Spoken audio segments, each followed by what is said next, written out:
할렐루야. 우리가 드리는 이 예배를 통해서 하나님께서 영광 받으실 것입니다. 그분의 영광을 비추어 주시고 하나님의 뜻을 우리의 삶 가운데 이루시기를 바라는 마음으로 함께 찬양하며 나아갑시다. 하늘에 계신 아버지, 이름 거룩하며 주의 영광 이곳에 가득하게 기도하네. 하늘에 계신 아버지, 주 이름 다 외치며 주의 영광 이곳에 가득하게 기도하네. 찬양해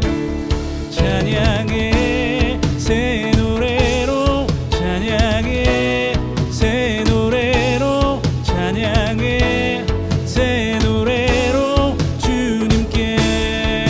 주님의 나라, 주님의 나라, 주님의 뜻이 하늘에 이루어지듯이 모두 선포해 자비한 주 이름 이 땅에 이루어지리라.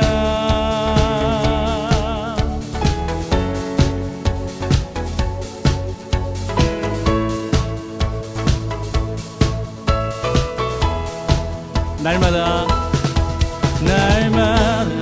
일용할 양식 은혜로 주소서. 예수 이름으로 우리 모두 기도하네. 시험에 들게 마시고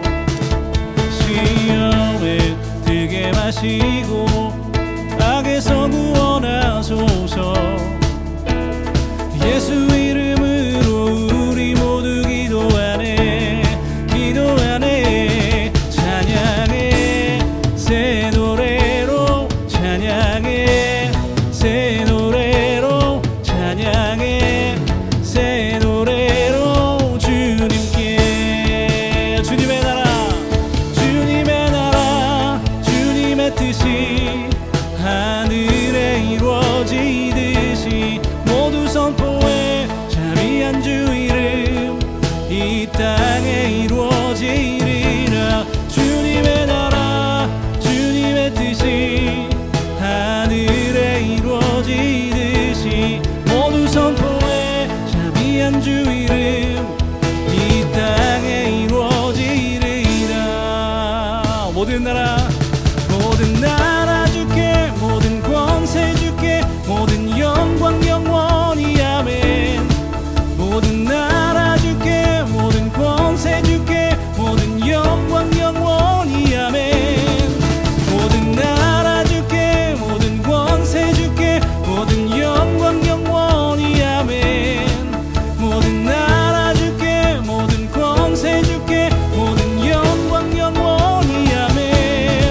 주님의 나라, 주님의 뜻이 하늘에 이루어지듯이 모두 선포해 자비한 주 이름 이 땅에 이루어지리라. 주님의 나라, 주님의 뜻이 하늘에 이루어지듯이 모두 선포해 자비한 주 이름 이 땅에 이루어지리라. 이 땅에 이루어지리라. 이 땅에 이루어지리라. 할렐루야. 거룩하신 주의 이름을 높여드립니다. 주님의 뜻을 나의 삶, 우리의 삶 가운데 온전히 이루실 것을 믿습니다. 아멘. 아멘.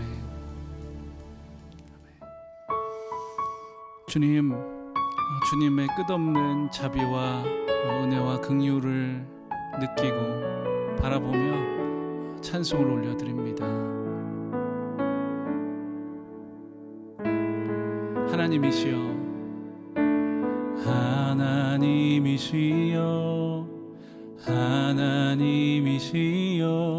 주는 나의 하나님이시로다.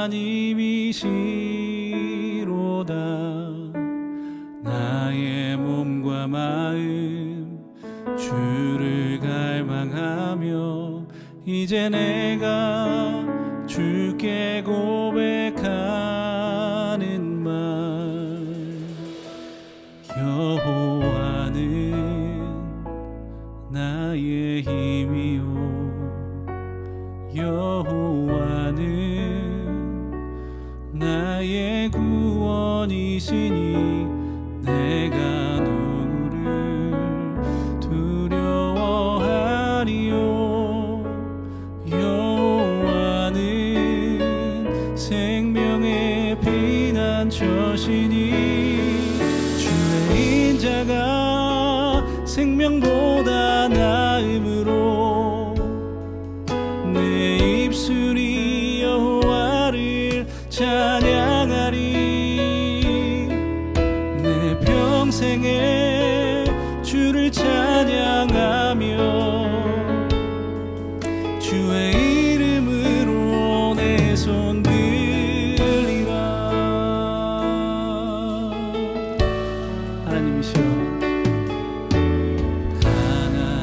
하나님이시여 하나님이시여 주는 나의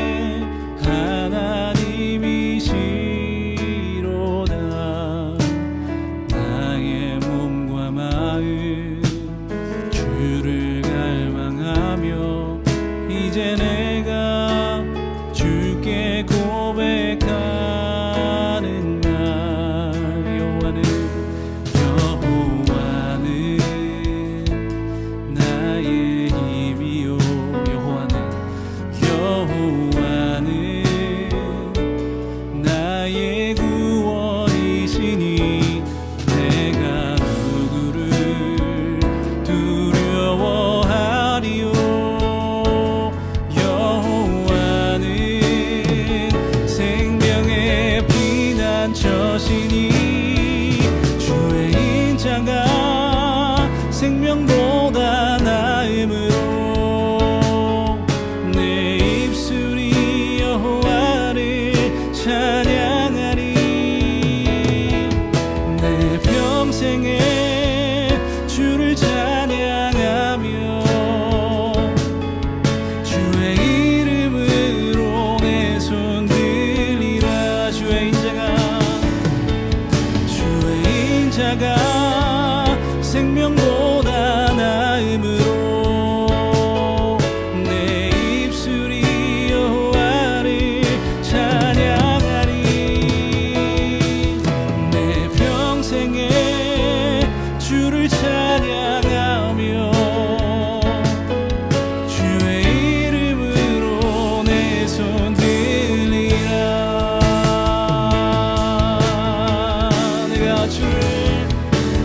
내가 주를 경외함으로 주님 앞에 섭니다 찬양 받으시 기합당한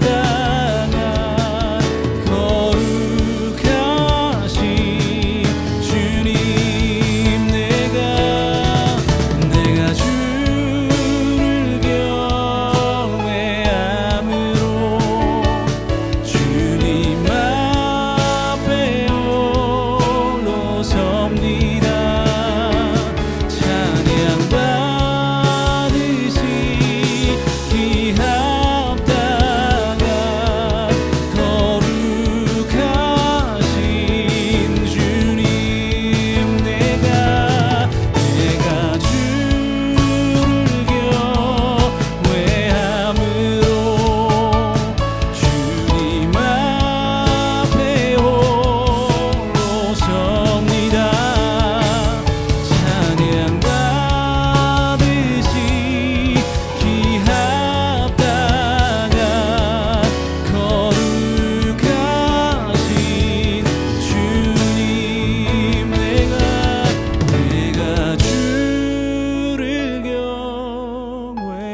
경외함으로 주님 앞에 홀로 섭니다 찬양 받으시기 합당한 거룩하신 주님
예, 오늘은 사무엘하 8장의 말씀을 가지고 형통 그 이후라고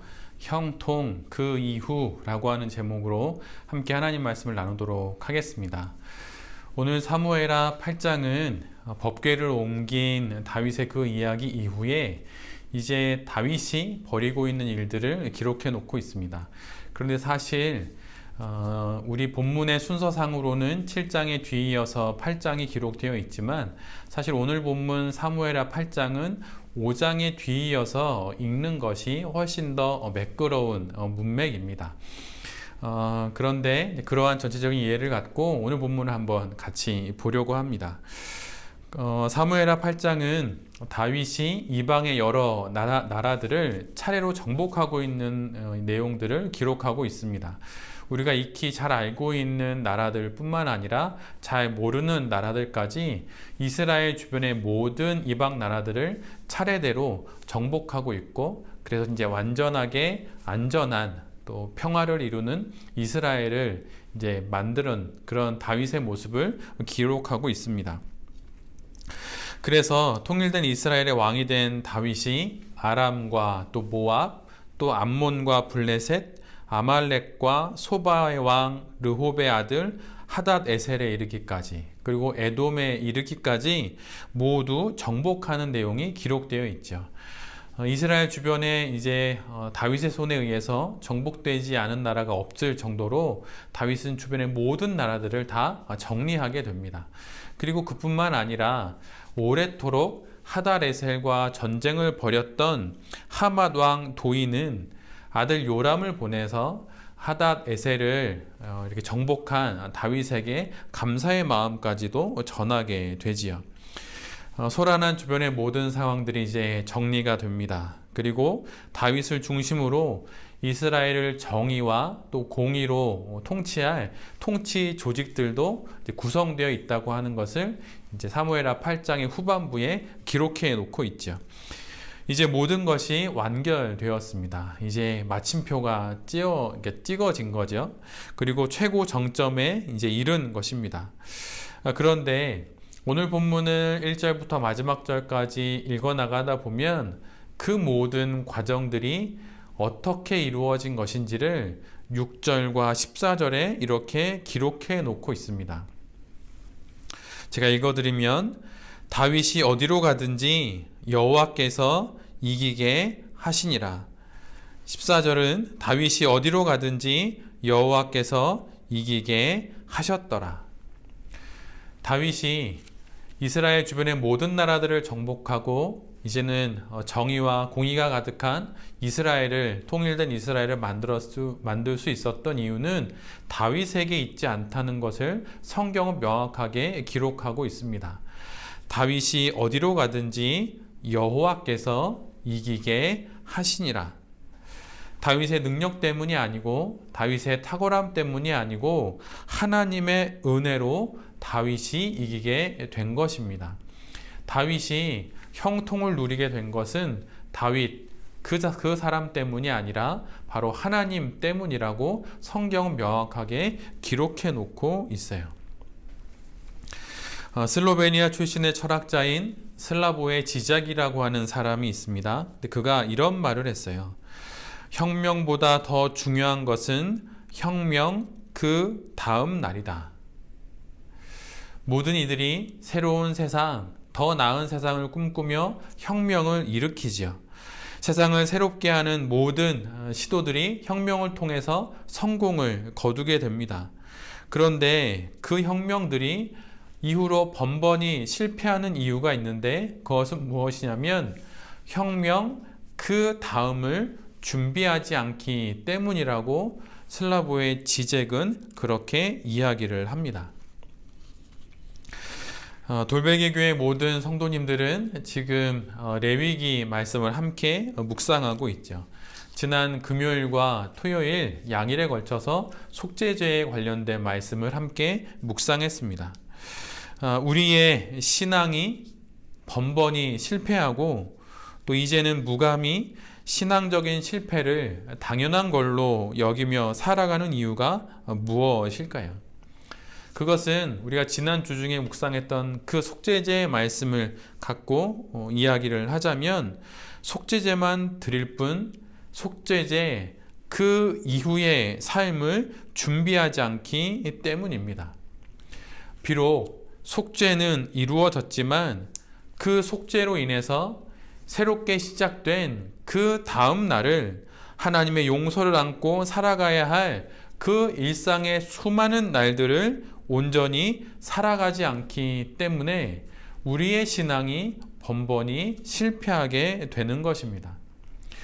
오늘 본문과 이어서 이야기를 해보자면 늘 언제나 하나님의 형통을 구할 뿐 형통 그 이후의 삶을 준비하지 않기 때문에 그 형통 이후의 삶을 고려하지 않기 때문에 번번이 우리의 삶이 넘어지게 되고 쓰러지게 되는 것이죠. 나를 이기게 하신 하나님, 그래서 형통을 주신 하나님과 형통 그 이후를 살지 않기 때문에 우리가 우리의 신앙생활에서 여전히 번번이 큰 은혜를 받아도 넘어지게 되는 것이죠. 오늘 본문에 이어서 사무엘하 마지막 장까지 다윗은 왕으로서의 일상을 아주 긴 시간 동안 살아가게 됩니다.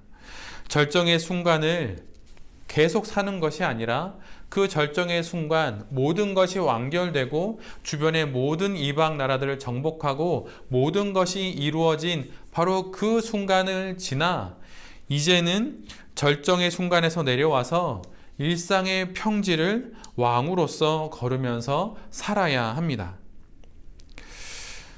형통 이후의 삶은 언제나 이런 일상으로 이어지지요.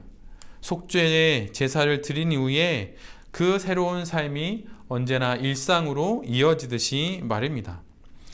그런데 형통을 경험한 이후의 삶을 속죄제로 인하여서 새롭게 시작한 그 성도의 삶을 우리의 그 신앙을 붙잡고 온전히 살아가지 않기 때문에 번번이 우리의 신앙은 다시 제자리로 돌아오게 되고 또한 무감한 신앙생활을 계속 이어가게 되는 것이죠. 레위기의 말씀을 보면 누구든지 속죄제를 드릴 수 있습니다. 누구든 예배를 드릴 수 있어요. 하나님 앞에 나오지 못한 신부는 없습니다. 몸을 파는 여인도 예수님께 나와왔고 세리도 사기꾼도 돈만 알던 수전노들도 다 주님께 나올 수 있었지요. 심지어 십자가상에선 사람을 죽인 강도까지도 예수님께 나아올 수 있었습니다. 주의 날개 그늘 아래에 나오지 못할 사람은 아무도 없어요.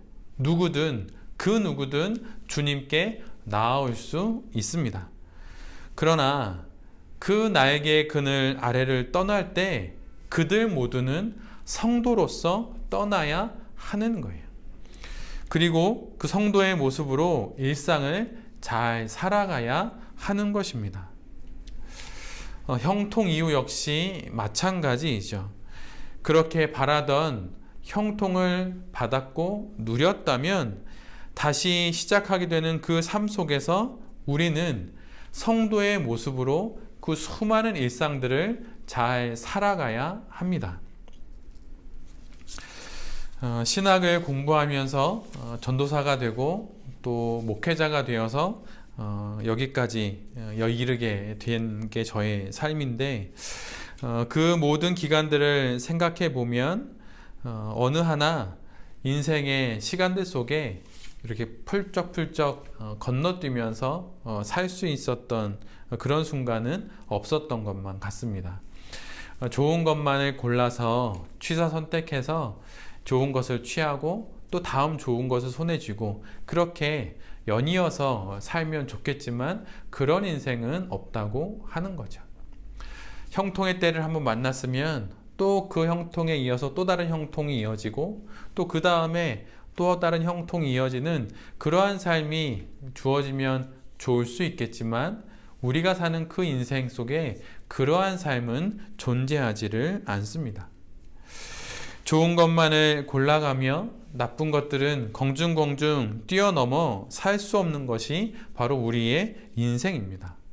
아픔은 아픔대로, 그리움은 그리움대로, 또한 외로움은 외로움대로, 또한 기쁨은 기쁨대로, 그렇게 온 몸으로, 온 존재로 빈틈없이 모든 시간들을, 모든 인생의 때를 다 한 곡에 한 곡에 넘어가듯 살아가는 것이 바로 인생이라고 하는 것이죠. 우리는 그 인생으로 신앙을 하며 살아갑니다. 그러기에 신앙 역시 마찬가지예요. 그리고 하나님이 주시는 형통 역시 마찬가지입니다. 하나님이 주시는 큰 형통 가운데 큰 은혜를 받고 이제 그 형통을 계속 누리며 살면 될 것 같은데 실상은 그렇지가 않죠. 어려운 고난을 만나고 전혀 그 이전에 누렸던 형통을 기억하지도 못할, 나를 이기게 하시는 그 하나님을 생각하지 못할 아주 큰 어려움을 만나기도 합니다. 그리고 우리의 신앙생활로 생각해 보면 예배만 드리고 나면, 또 예배를 잘 드리고 나면 신앙과 내면이 한껏 은혜를 받아서 고양이 되어 마치 내 앞에 닥친 수많은 이 높은 현실의 벽도 뛰어넘어서 살 수 있을 것만 같습니다. 그런데 실은 그렇지가 않아요. 뜨거운 예배를 드리고 난 후에도 여전히 많은 문제와 숙제, 그리고 어려움이 있는 현실을 우리는 우리의 몸으로 그 모든 순간을 이렇게 채워가며 살아가야 하는 것입니다. 이것이 인생이죠. 그래서 어느 철학자의 용어를 빌어서 말하자면 인생은 아주 큰 걸음으로 이곳에서 저곳까지 중간의 과정을 다 생략하고 큰 걸음으로 한 걸음, 두 걸음 그렇게 내디디며 사는 것이 아니라 온 몸으로 모든 시간과 모든 공간을 몸으로 포복하며 기어가듯 다 채우며 살아가는 포월하는 인생, 그것이 바로 우리가 살아가는 인생입니다. 우리는 형통을 누리면 그 다음 형통으로 뛰어넘어 초월하듯이 살아가기를 원하지요. 그러나 우리는 그런 인생을 살 수가 없어요. 우리는 이곳에서 저곳까지 온몸을 기어서 골짜기를 지나고 계곡을 지나고 또한 언덕을 지나서 그렇게 다음 지점까지 온몸으로 포복하며 포월하면서 그렇게 넘어가며 사는 것입니다. 포월을 하면서 기어서 한 해, 두 해 살아가는 것이 인생이죠. 그래서 인생에는 빈틈이 없는 거예요. 돌아보면 나의 인생 가운데 단 한순간도 또 단 하루도 한 시간도 결코 빈틈이 없습니다. 그 모든 순간을 우리가 채워가며 여기까지 이르게 된 것이죠. 또한 우리는 동시에 두 인생을 살 수도 없는 그런 운명이에요. 지금 여기를 살면서 과거의 후회스러운 그때로 돌아가서 그곳을 살 수 있는 것이 아닙니다. 그리고 지금 여기에 불안을 뒤로 하고 저쪽 저 멀리 있는 미래의 희망을 향해서 나아갈 수도 없는 거예요. 현재의 삶을 오직 우리는 살아갈 뿐입니다. 지금 이곳에서 살면서 우리는 그렇게 매일매일 모든 일상을 온몸으로 살아가는 것이죠. 서두른다고 빨리 갈 수 있는 것도 아닙니다. 천천히 걷는다고 느리게 갈 수 있는 것도 아니죠. 그래서 우리는 일상 속에서 온 몸으로 그리스도 예수와 함께 짧은 호흡이 아니라 긴 호흡으로 이 모든 삶을 살아가는 성도로 부르심을 받은 것입니다. 인생이란 포월하며 가야 하는 것임에도 덤벙덤벙 발을 내딛어서 사람이 겪는 모든 그런 사건과 사연들을 겪지 않고 살아가기를 꿈꿀 수는 있지만 그럴 수가 없는 거예요. 또한 그렇게 큰 걸음으로 삶을 내디디면 내 주변에 있는 모든 사람들이 그냥 숫자로만 보이고 나의 삶을 위한 배경으로만 보이게 되지요. 그래서 우리의 삶 가운데 우리가 기억해야 하는 것은 형통의 때이든 형통 그 이후의 순간이든 모든 순간을 우리의 온 영혼으로 또 우리의 몸과 우리의 온 마음으로 빼곡히 메우며 포옹하며 살아가야 한다는 바로 그 사실입니다. 그것이 바로 일상 속에서 성도가 신앙으로 살아가는 삶이지요. 그런데 이러한 일상을 신앙으로 살아가야 한다는 것을 모르니 형통의 때만 취사 선택하려고 하고 또한 얄팍한 열정으로 하나님의 형통만을 구하는 그런 방향 없는 종교심이 우리의 신앙의 대부분이 되어버리기도 합니다. 지금 설교하고 있는 목회자인 저는 설교하는 일상을 살아가는 사람입니다. 그런데 설교만 하는 그 일상을 살아가는 목회자는 반드시 넘어지게 되어 있어요. 설교하는 일상을 살아가는 사람이 아니라 일상이 설교하는 삶을 살아가는 자가 진짜 설교자가 될 수 있는 것이죠. 설교하는 것이 나의 일상이다라고 여기며 그렇게 말로만 하나님의 말씀을 전하는 것이 아니라 나의 삶으로 설교를 하다가 하나님께서 부르실 때 강대상에 올라가서 하나님의 말씀을 입으로 전하는 그러한 설교자가 참된 설교자일 수 있는 것이죠. 온몸으로 삶의 모든 순간들을 기어 일상이 설교하게 하는 그 삶을 사는 목회자가 어느 한날 하나님의 부르심을 따라 또 교회의 약속을 따라 또 교회의 섬김의 사명을 따라 단위에 올라서 이제는 하나님의 말씀을 설교하는 그 하루를 살아가는 것이죠.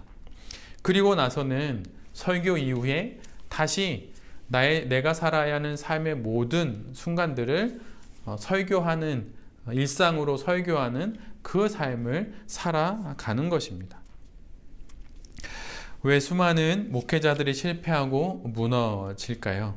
그것은 그들이 수많은 설교를 하는 일상을 살아가는 일에 치우친 나머지 일상으로 설교해야 하는 그 본분을 잊어버렸기 때문이에요.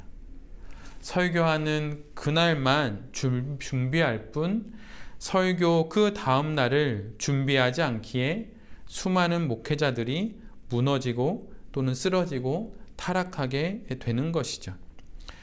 강대상 위만 준비할 뿐 강대상 아래에서의 더 긴 삶을 준비하지 않기 때문에 넘어지는 것입니다.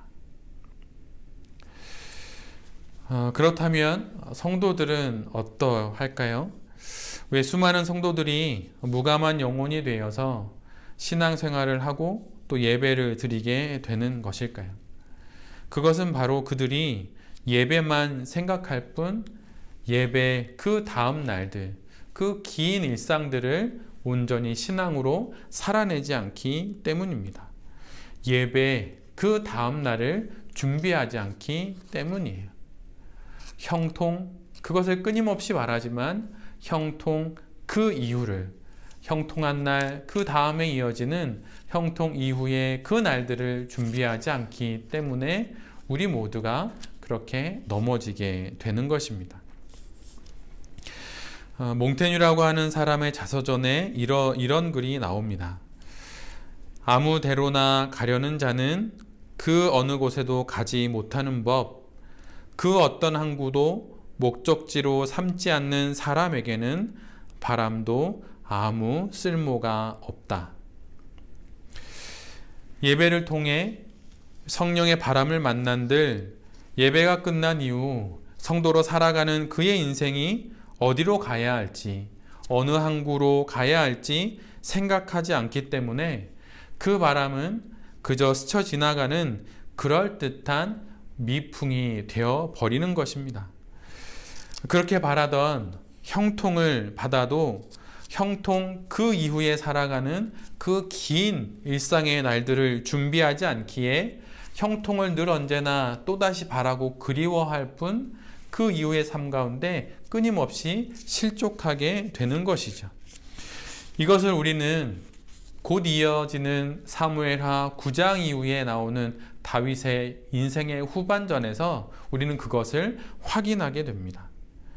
다윗 그를 이기게 하신 그 하나님을 형통 그 이후에 만나지 않기에 다윗은 결국 무너져 버립니다. 혹 우리가 그러한 사람들은 아닌가요? 신앙생활을 수년, 수십 년, 이제는 목회자까지 되었는데 나를 이기게 하신 그 하나님, 그 하나님을 나의 일상 속에서 생각하지 않고 또 그분을 만나지 않고 또 그분과 동행하지 않으면서 늘 언제나 형통한 그 짜릿한 순간만을 바라면서 이 일상을 하나님 없이 그렇게 하나님 앞에 타락하는 삶을 살았던 다윗처럼 살아가고 있지는 않으십니까? 뜨거운 예배를 드리고 불같은 주님의 말씀으로 영혼이 쪼개지는 경험을 하여도 이틀이 지나고 3일이 지나면 또다시 예전과 같은 모습으로 돌아갑니다. 아니 이제는 너무 그것이 반복되다 보니 하나님의 뜨거운 은혜조차 이제는 기대하지 않는 것은 아닌지 한번 뒤돌아봐야 할 것입니다. 속죄제를 드리기 위해 송아지를 끌고 가는 그 사람처럼 그렇게 다시 다음 주일 예배당으로 향합니다. 다시 형통을 구하는 마음으로 다시 하나님을 찾아가지요. 그러나 번번이 속죄제 그 이후에 또다시 죄를 짓고 형통 그 이후에 또다시 준비하지 않은 일상을 살아감으로 하나님을 떠나서 그렇게 타락한 다윗처럼 넘어지는 다윗처럼 그렇게 살아가게 되는 것이죠. 우리 모두는 일상을 성도로 살아내야 합니다. 7일 중에 하루, 주일만 성도로 살아가는 것이 아니라 그날만 목회자로 살아가는 것이 아니라 더 긴 그 일상의 수많은 시간들을 성도로 살아가야 합니다. 가정에서, 직장에서, 또 거리에서 성도로 살아가야 하는 것이죠. 그 일상의 자리가 바로 우리 주님이 계신 자리입니다. 우리 주님이 주일날 성전에만 계신 것이 아니에요. 우리 주님은 우리의 일상의 그 모든 자리에 계십니다. 우리 주님께서 저 천상의 하늘 보좌를 버리시고 오시기를 원하셨던 곳은 다른 그 어느 곳도 아닌 바로 지금 우리가 살고 있는 이 일상의 자리였어요. 예수님은 오셔서 그분의 두 발로 걷기를 원하셨고 그 일상의 자리를 살기를 원하셨고 죽기를 원하셨던 그 곳은 저 하늘이 아니라 바로 이 땅이에요. 우리 주님의 십자가가 꽂힌 자리 역시 이 땅의 수많은 사람들의 일상의 발걸음으로 다져진 골고다 언덕이었습니다. 저 천상의 어느 곳이 결코 아니었어요. 그렇게 우리 주님이 살고 싶어 하셨던 그 일상을 우리는 지금 살고 있는 것입니다. 주님이 그렇게 살고 싶어 하셨고 또 그토록 오셔서 당신의 삶을 보여주시고 싶으셨던 그 자리는 저 천상의 자리가 아니라 바로 이곳 일상의 자리셨어요. 우리 주님은 천상에서 손짓을 하시며 이리 올라오라고 하시는 분이 아닙니다. 이 땅에 오셔서 이 땅에 내려오셔서 당신처럼 살라고 그렇게 말씀하시는 분이셨어요. 그리고 그분이 다시 오실 곳도 오늘 우리가 살고 있는 바로 이 일상의 자리입니다. 그러기에 이 일상의 수많은 순간들을 형통의 때만을 구하면서 그 절정의 순간만을 구하면서 살 것이 아니라 이 수많은 순간들을 나를 이기게 하시는 그 하나님의 손을 잡고 살아가야 하는 것이죠. 김기성 목사님이 쓰신 아슬아슬한 희망이라고 하는 제목의 책이 있는데 그 책에 보면 중국의 대표적인 소설가이자 극작가였던 라오서라고 하는 사람이 쓴 글이 있습니다. 일상의 한 대목을 그가 적고 있어요. 그 부분을 제가 좀 읽어드리겠습니다. 라오서 그는 비는 모든 이에게 내리지만 결코 공평하지 않다고 말한다. 그 이유는 공평함이 없는 세상에 내리기 때문이다. 라오서가 이렇게 이야기를 한 것입니다. 하늘에서 내리는 비는 결코 모든 이에게 공평하지 않다고 말을 하고 있어요. 왜냐하면 공평하지 않은 세상에 그 비가 내리기 때문이라고 말합니다. 그러면서 뒤이어 이렇게 말합니다. 비가 개인 후에 시인들은 연잎에 구슬과 쌍무지개를 읊조리지만 가난 뱅이들은 어른이 병이 나면 온 식구가 굶는다. 내린 비가 공평하지 않은 세상에 내려서 비가 개인 이후에 시인들은 연잎을 보며 또는 물방울을 보며 시를 읊조리지만 그 내린 비에 몸이 아픈 가난뱅이의 어른은 그 집안에 굶주리는 것을 걱정한다고 하는 거예요. 그러면서 김기성 목사님 다음과 같은 문장으로 그 글을 마무리합니다. 그의 문장과 만난 후 일상에 뿌리 내리지 않은 사상이나 관념이 얼마나 공허한 것인지를 알게 되었다. 형통의 순간만을 꿈꾸고 어떠한 절정의 순간과 완벽과 완전의 순간 그것만을 찾는다고 한다면 그것은 일상에 뿌리 내리지 못한 신앙과 같은 것입니다. 그것은 참으로 공허하며 참으로 허무한 것이죠. 신앙의 고백보다 중요한 것이 그 고백이 있는 신앙의 현장의 유무입니다. 기적의 경험보다 더 중요한 것은 아무런 기적이 없는 일상을 하나님을 바라며 살아가는 것, 바로 그것이에요. 형통보다 더 중요한 것은 형통, 그 다음날 그 수많은 일상의 날들을 하나님과 함께 살아가는 것입니다. 아벨의 피가 흐르던 곳도 이 땅이고 예수 그리스도의 그 어린 양의 피가 흐른 곳도 이 땅이며 하나님의 나라가 오는 곳도 이 땅입니다. 일상의 어느 한 날 우리 주님께서 우리에게 다시 오실 거예요. 그러기에 일상 속 그 한가운데서 이기하시는 하나님의 음성을 듣는 자가 바로 성도이죠. 형통의 날만을 꿈꾸는 사람이 아니라 형통 이후에 그 수많은 고난과 또 역경의 시간, 어려움의 시간, 또 슬픔의 시간, 때로는 누리게 되는 기쁨과 환희의 순간들을 나를 이기게 하시는 그 하나님의 음성을 들으며 살아가는 사람이 바로 성도라고 하는 것입니다. 형통의 때뿐만 아니라 형통 그 이후의 모든 일상을 신앙으로 살아가는 사람들이 바로 성도입니다. 신앙은 결코 완제품이 아니에요. 무결점한 것이 신앙이 아닙니다. 삶으로, 인생으로 구현해야 하는 과제이고 일상으로 완성해야 가는 하늘의 숙제가 바로 신앙이죠. 그런데 그 신앙은 철저히 우리의 육신과 연루되어 있습니다. 육신을 떠난 신앙은 허상일 뿐이에요. 현장이 없는 신앙은 그것은 그림자일 뿐입니다. 공허한 종교적인 어휘들의 말놀이에 지나지 않아요. 여러분, 인생이 무엇입니까? 인생은 오늘이라 일컫는 이 시간과 공간의 한계 속에서 한 인간이 자신이 유한한 존재라고 하는 것을 깨닫고 죽음을 보고 하나님을 보며 일상을 끝까지 살아내는 것, 그것이 바로 인생이에요. 사람인과 나의 생으로 이루어진 인생을 유심히 들여다보면 그 맞은편에 절대자이신 하나님이 서 계신 것과 그 반대편에 죽음이라고 하는 우리의 마지막 천국의 관문이 있는 것을 보게 됩니다. 인생을 유심히 들여다보니 신이 보이고 죽음이 비로소 보이게 되는 것이죠. 성도란 바로 이 오늘의 일상 속에서 맞는 그 인생을 통해 신과 죽음을 보는 사람들이에요.